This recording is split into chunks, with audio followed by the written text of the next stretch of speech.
Hello friends, welcome to Creative Medicine. In this lecture, we will learn about. Hello friends, let us now addition of zinc with insulin. Why is zinc added to insulin?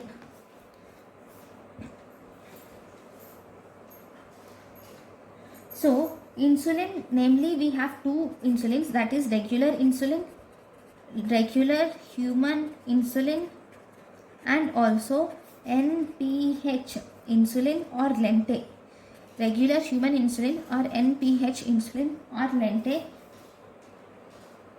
These both are clear insulin at neutral pH. They are clear insulin at neutral pH, and these will also exist as dimers.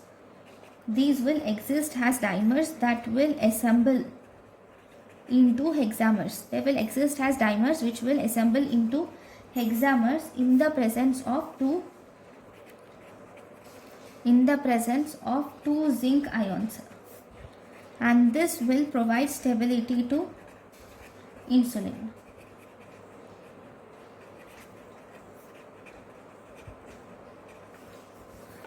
And once you add zinc, it becomes cloudy.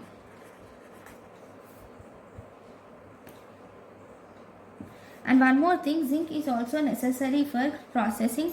It is also necessary for proper processing, storage and secretion of insulin,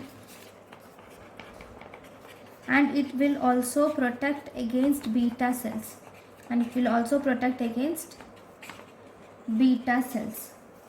Zinc is also closely tied to insulin functioning.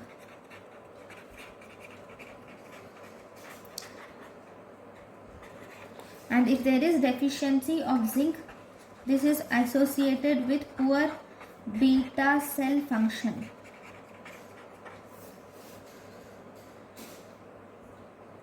And whenever there is poor beta cell function, there is increased insulin resistance also if there is deficiency of zinc. Okay, one more important thing is about the lente insulin. What is lente insulin? Lente insulin is actually insulin zinc suspension is lente insulin. Actually, there are two insulin zinc suspensions are present.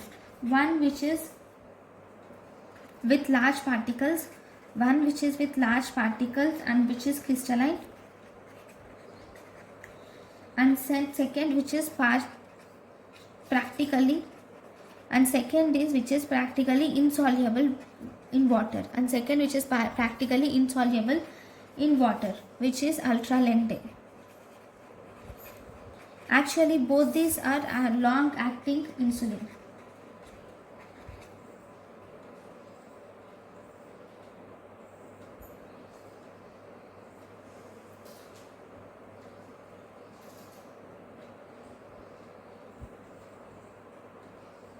Okay, sorry.